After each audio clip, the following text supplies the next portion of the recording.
Estamos de volta no Hora da Verdade. A gente está conversando aqui com a Andréa Benetti e Ana Chaves, principalmente sobre a questão da violência contra a mulher.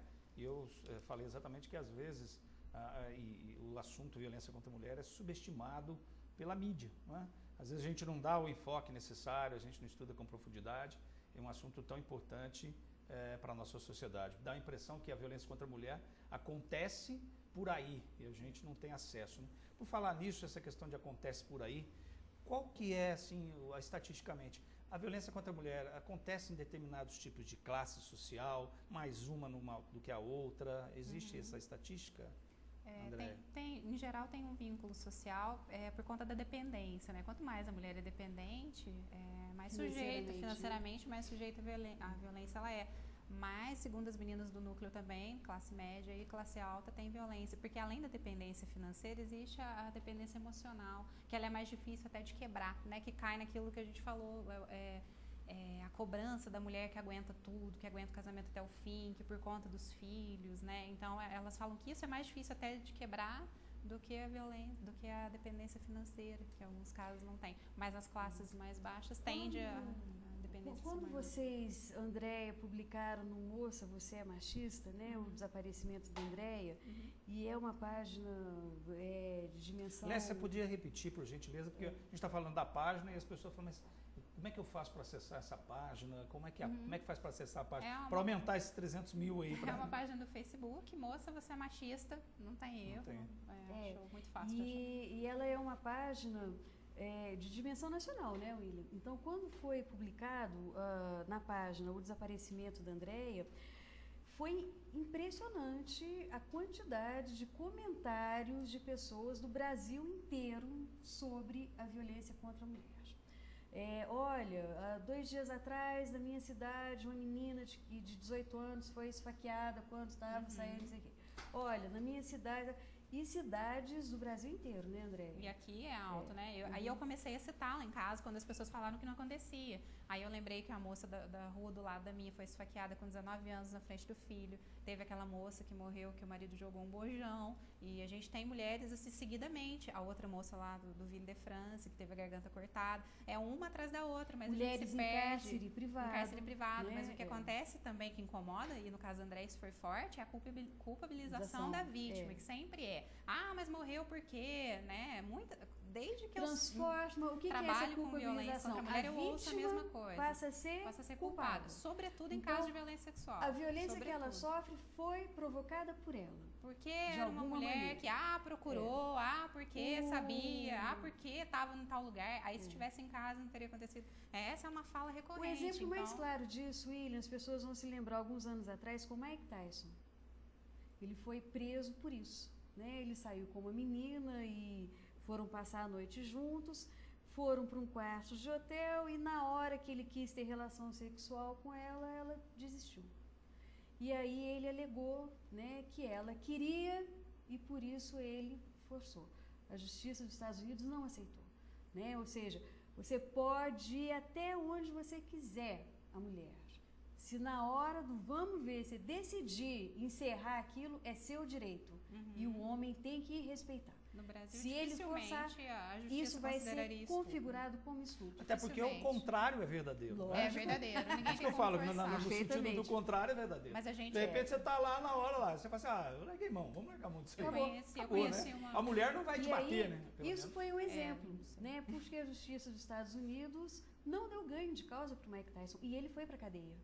Né? O que não acontece no Brasil. No Brasil, dificilmente. Eu conheci uma moça que foi obrigada a ter relação sexual com o namorado, 3 anos, ela não sabia que era estupro, porque era namorado dela. Ela chorou quando ela conversou com a gente falou, não, em qualquer caso, se você estiver sem roupa, é estupro, é seu corpo. Aí eu falei para as meninas, eu sempre falo, eu quero saber quando o seu corpo deixa de ser seu, né? Nunca deixa de ser seu. Mas a gente tem ensinado as meninas a terem medo, a temer e não os meninos a respeitar. Aí, quando a gente fala disso, a gente fala de papel social, né? Inclusive parece que tem seu TCC, trabalho de conclusão de curso, é focado nisso, parece que...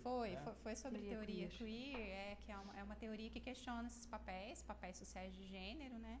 E questiona também o que é para o pessoal papel social de gênero? Papel social de gênero é o que a gente está falando o tempo todo, a mulher vista como mãe, e tem um papel até inclusive sexual nessa questão que a gente citou, né, que ela está a serviço da sexualidade masculina. A mulher em nossa sociedade, sobretudo no Brasil, ela a gente pode ver como a mídia coloca a mulher, essa objetificação, ela é também consequência da função de só satisfazer o homem, né? Não tem, por exemplo, um exemplo idiota que eu vou dar, mas não existe filme pornô feito para mulher, nem no filme pornô lésbico ele é feito para mulher, né? Então toda a produção de sexo da sociedade ela é feita para o homem, né? Os papéis sociais se estendem com a questão das profissões que são de homem, que são de mulher. E a teoria queer vem para discutir isso, a naturalização, né, do que na verdade é cultural, é sociocultural, é construído e pode ser quebrado. A gente né? aprende isso, ninguém nasce. Simone de Beauvoir, ela falava, e já escrevia isso. Simone de Beauvoir foi uma grande filósofa, né, do século XX, e ela, estudando uma série, né, de grupos de mulheres, ela falou assim, olha, ninguém nasce mulher, né, nós nascemos um ser humano, iguais. Se você colocar 5 bebês sem colocar, né, o sexo, a genitália, são todos iguais, mas nós vamos nos constituindo, né, nessas particularidades, né, do ser mulher e do ser homem. Que é uma série de gestos, de repetições, de falas, de reiterações, de reforço que nos constituem enquanto mulheres e enquanto homens na sociedade, né? E, sem dúvida, esses papéis são também o que nos constituem enquanto homens e mulheres. E são discutidos hoje no século XXI com grande força, quebrado. Né, e essa teoria também, ela discute a heteronormatividade, né? Porque a nossa sociedade, ela é heteronormativa, ela tem a norma do heterossexual, né? O heterossexual, ele é o normal, heteronormativo. Tudo o que sai, escapa é o outro, é o anormal, é o doente. E ela vem, quebra isso num momento muito oportuno. É o desequilibrado. Né? Eu acho que isso é fundamental, e aí vocês estão a gente está quase chegando ao final do programa, mas quando a gente discute essas questões de caráter sexual, a gente volta a discutir a individualidade do ser humano, né? A sua singularidade que você está dizendo, né? E eu acho que é isso mesmo, quer dizer, na verdade, quando você discute a sexualidade ou outras coisas ligadas ao ser humano, você discute a sua individualidade. E a individualidade do ser humano, a sua dignidade, ela tem que ser respeitada. Quer dizer, se eu optei por isso ou por aquilo, eu tenho que ser respeitado nas minhas opções. Né? Independente se elas seguem um padrão ou se elas não seguem um padrão, ou se elas são totalmente feitas de qualquer forma. Não é isso? Isso é civilização contemporânea.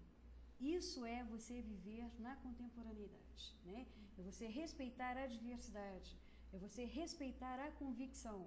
É você quebrar esses padrões, né, que nos fazem reféns, né, William? Sempre de alguém. Inclusive as escolhas, né? Claro. Porque, por exemplo, se eu vivo com uma mulher e ela vive comigo, de repente, ou eu ou ela decidimos não viver mais juntos, é uma opção minha ou dela ou de quem quer que seja, e a gente tem que respeitar as escolhas.